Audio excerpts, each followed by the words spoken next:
So we have all assembled for a very important event today.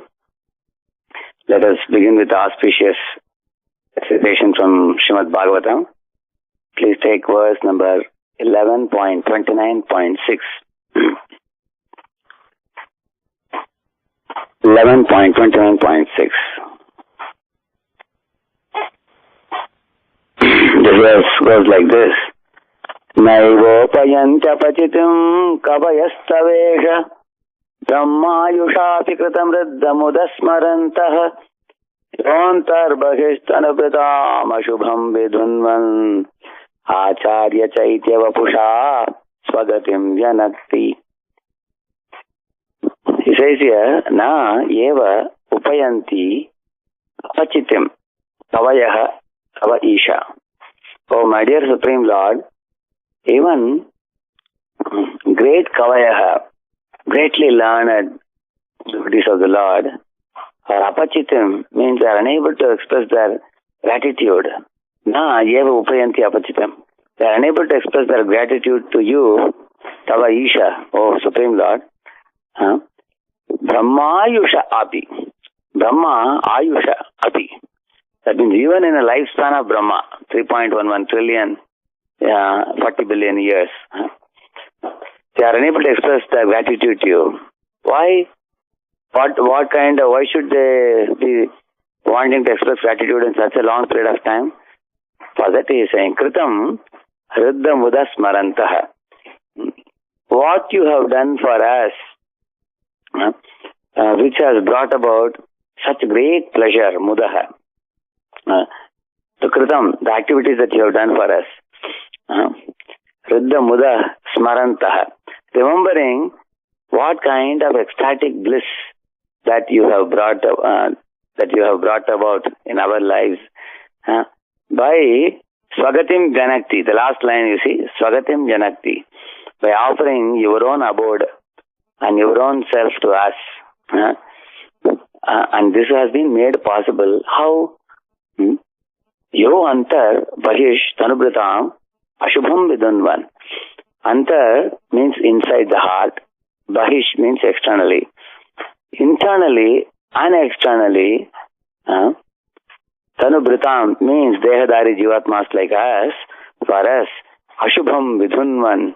You destroy all inauspicious things internally and externally. And how do you do that? Acharya chaitya vapusha. You exist in two forms. One as Acharya, one as Chaitya Guru. Externally you come as Acharya, internally you come as Chaitya Guru. And by both these forms, Vapusha, Swagatim Janakti, you bestow the ultimate abode, the spiritual world to us by coming in these two forms. So it's a very beautiful verse from Srimad Bhagavatam. So it goes like this. Oh my Lord, transcendental poets and experts in spiritual science could not fully express their indebtedness to you, even if they were endowed with the prolonged lifetime of Brahma, for you appear in two futures, externally as Acharya and internally as a supersoul, to deliver the embodied living being by directing him how to come to you. It's a short purport where Prabhupada says, according to Jiva Goswami, Lord Krishna is 10 million times more dear to a devotee than life itself. Generally for all of us, our pran is very dear to us. We have something called Jivitasha. We want to save our lives. But for devotees, Jiva Goswami says, Krishna is 10 million times more dear than our pran also. And Vishnu Chakravarti says that even if a devotee is given a lifespan of Brahma, which means one full universal time, like that if he is given one time duration of 1,000 universal creations, a devotee still feels, I have not repaid my debt to the Lord for having awarded me loving devotional service to his lotus feet. See how beautifully Chakravarti Thakur says. He says 1,000 universal creations, time duration is not enough to express our indebtedness to Guru and Krishna for what they have awarded us in our life, which is loving devotional service. And then he says, the Lord appears within the heart as Super Soul and externally both as Guru and Vyasadev. Because Vyasadev is a literary incarnation, he gives the Bhagavad Gita, Srimad Bhagavatam, which we cannot understand on our own, but which are explained by the Acharya externally. And internally, the Chaitya Guru. He explains. So like this, very beautifully, this verse of Srimad Bhagavatam illustrates the glory of Acharya who comes in our lives. Actually, when Srila Prabhupada was on the planet, the disciples of Prabhupada were floating in an ocean of bliss. And they could simply travel with Prabhupada, they could hear his lectures, they could read the new books that Prabhupada published, and they could stay very stable and strong in Krishna consciousness. We can say Prabhupada was like a magnet, and he was carrying all his disciples like iron filings. And when Srila Prabhupada left the planet and went to the spiritual abode, devotees felt as if they lost their lives. In the same manner, we will see every Acharya in the disciplic succession is specifically empowered by Balaram, the Adi Guru, to perform some amazing feats or amazing achievements in his life duration, bringing about a vast spreading of Krishna consciousness. By his sincerity, by his efforts, and by the blessings and empowerment of the Adi Guru, Balaram. And this has been seen recently. His Holiness Bhakti Vikas Swami Maharaj was telling in one of the classes, all the Acharyas are not stereotyped, he was telling.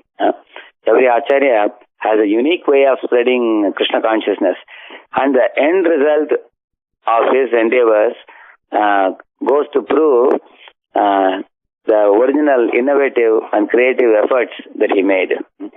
After Srila Prabhupada was glorified by the name Paschatya Desha Tarine, and then Prabhupada left this world and went to the spiritual abode. Subsequently, what happened was very pathetic, because in his times, Srila Prabhupada made 10,000 American Western disciples. 5,000 were initiated and 5,000 were aspiring from Prabhupada. One single man, Prabhupada, made 10,000 followers. And Prabhupada, one meeting, told the devotees, each of you make 10,000, then our movement will have millions, he said. And all devotees laughed and said, Prabhupada, your desire is wonderful, but we are not qualified to do that. So, it was observed by all his disciples that Krishna consciousness started gravitating towards India more and more. And India started blossoming. Today, if you see, the most books of Srila Prabhupada are distributed in India. The most temples, big temples are established in India. The most number of devotees in the entire ISKCON society is in India. And India is actually booming, which is certainly very wonderful, which Srila Prabhupada honestly said, my Guru Maharaj wanted me to preach in Western world, but I had a secret desire to preach in India. So first I fulfilled my Guru's desire by preaching in the West. Then once that was successfully accomplished, then I came to India and I established Krishna consciousness in India also, he said. Similarly, Param Pujya Radheshyam Swami Maharaj, he preached in India and made a lot of devotees.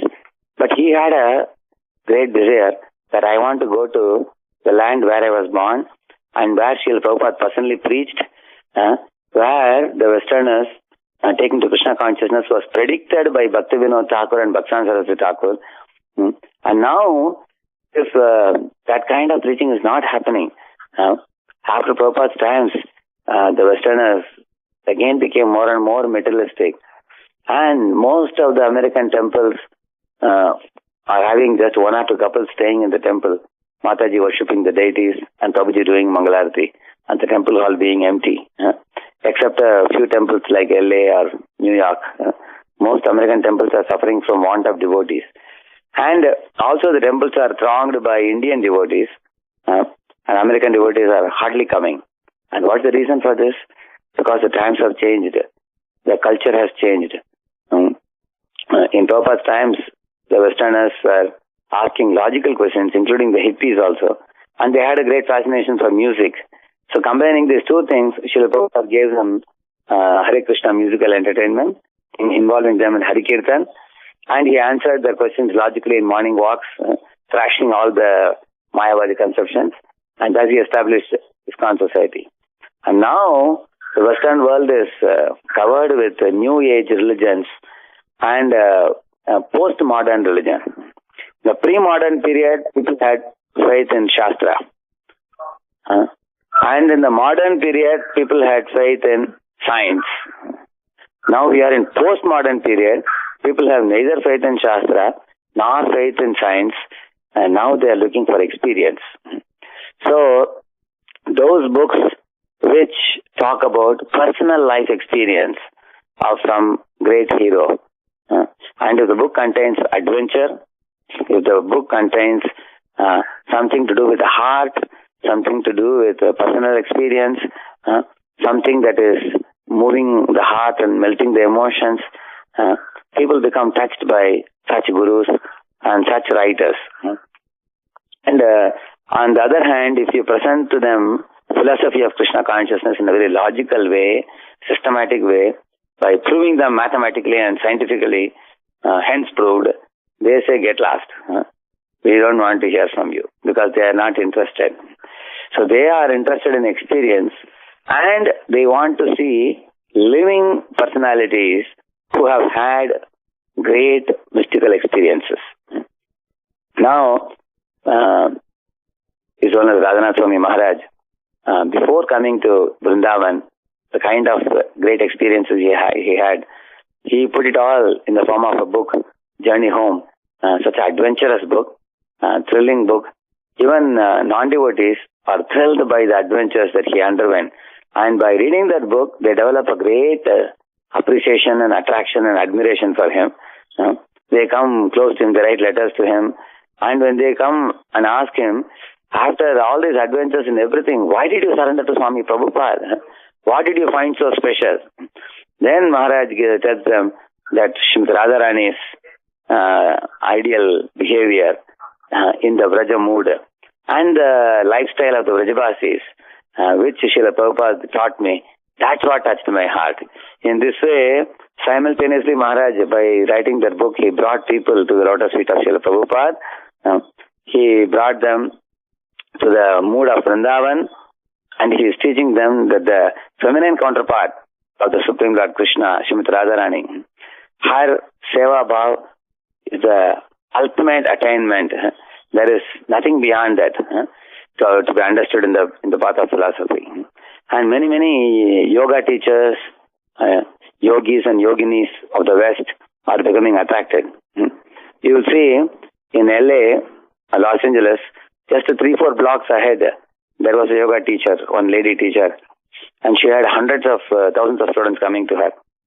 So she came to LA temple, she saw Radheshyam Maharaj speak, she got the copy of Journey Home, she read it, and now she has become his disciple now. And she is bringing hundreds of yoga teachers. And I saw one clip which Maharaj showed, that all these yoga teachers, they all are raising their arms and dancing and singing to the same tune which is very well known to us. Hare Krishna, Krishna Krishna, Hare Hare, Hare Rama, Rama Rama, Hare Hare. So Maharaj showed me for about 5 minutes. I asked Maharaj, are they devotees or are they yoga teachers? Maharaj said, both. He said, they are yoga teachers who become devotees now. He said, and Maharaj said, this is my humble attempt in the West. He said, this is the goal of my book, which I am seeing is practically becoming a reality. I wanted my book to be attractive to the yoga teachers, and by reading the book, how myself, being a Yogi Baba, became a Hare Krishna devotee. If it touches them and they become Hare Krishna devotees, Maharaj said, that will be the perfection of my writing. And I would have brought them to Prabhupada's lotus feet by this. And in the same manner, Maharaj embarked on his second book, The Journey Within. So when I was traveling with Gauranga Prabhu going to America, Maharaj had shown that second book, which is full of amazing personal life stories, as well as the stories from the lives of devotees who underwent great challenges in their lives. And despite their challenges, how they depended on the grace of God. At one point, I'll tell you what I was deeply appreciative.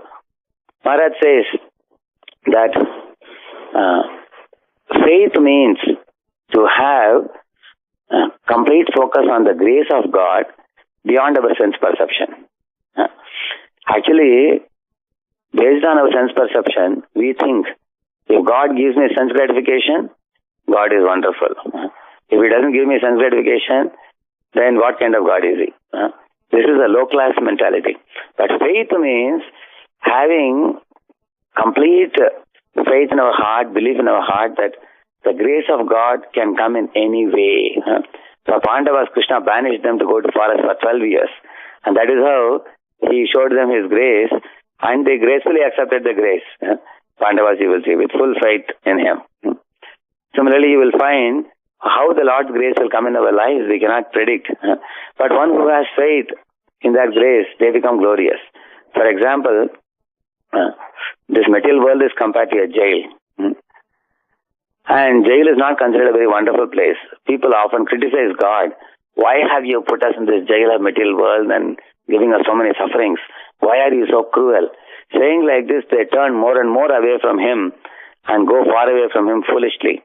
On the other hand, Vasudeva and Devaki were put in a jail also. But in that dark jail, in the midst of all terrible sufferings, they constantly remembered Krishna with love, due to which Krishna manifested in the jail, brilliantly making the whole dark jail shine. Similarly, Maharaj says, faith means even in the midst of trials and tribulations and adversities, to have a firm understanding of God's grace and focusing on that. And then in this way, Maharaj talks about this faith, which is something sublime.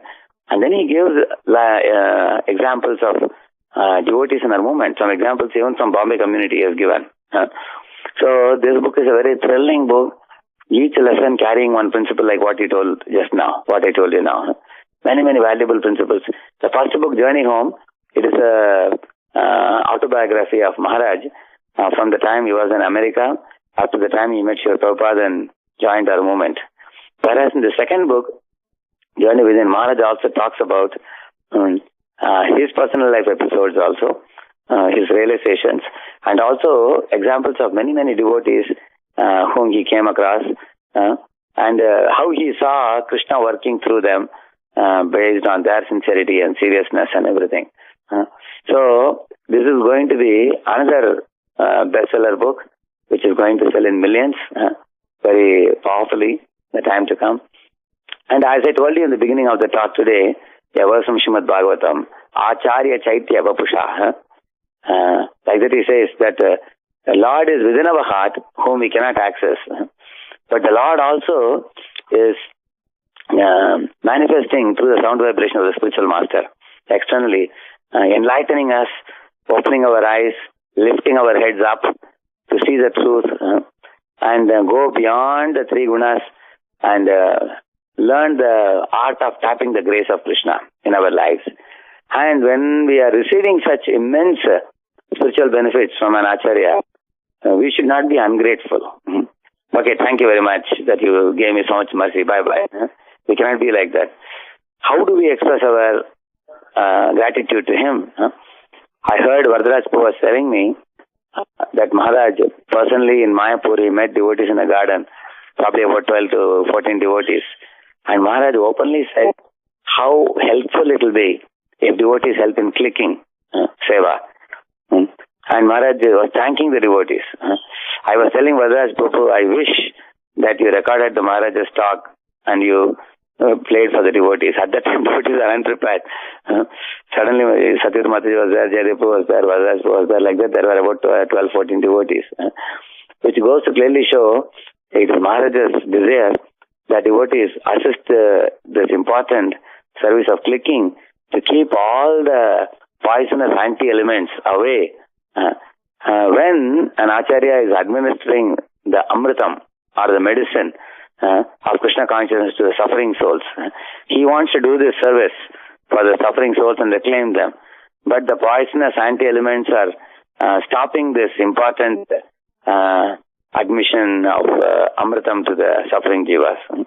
When Srila Prabhupada was trying to do the same in Juhu, Mr. N was trying to put so many stumbling blocks. And devotees stood very firmly and assisted Srila Prabhupada. And now today you see how the Juhu temple is. In the same manner, Maharaj wants us to assist him in the clicking service, by doing which he will be able to carry this powerful message to millions of suffering souls. The Journey Home was printed in the beginning with 2,000 copies, 5,000 copies. Now several lakh copies have been printed. More than 4 or 5 lakh copies have been distributed now. And it has become one of the bestseller books in the whole world now. And all of you, devotees, deserve a great applause for the same, because you assisted Maharaj at that time in clicking seva, due to which the rating of the book went up and many people are benefiting and coming to the ISKCON movement. In the same manner, again, your help is required now in clicking service. And also, the book Journey Within is available now. By a click, you can purchase the book. And it is not a very difficult service for us to do. These are the two things that we all want you to do. Click the Journey Within book and purchase a copy. And do the clicking web seva as directed by Radheshyam Prabhuji and team of devotees. Do these two things wholeheartedly and bring in more devotees who can help us with the same service. And the more we do this, and we send the report to Gopinath Chandra Prabhu and Maharaj, when Maharaj sees the result from Pune, so many devotees have participated and so many clicks have been done, so many books have been clicked and purchased. When Maharaj sees that, when his heart is satisfied, you will make 1,000,000 times more progress than the unit progress that you make by your own endeavor. So I want to thank every one of you for your enthusiasm in this service, and I hope and expect that you will do a laudable service that will please the heart of Maharaj. Hare Krishna. Srila Radheshyam Maharaj ki. Srila Prabhupada ki.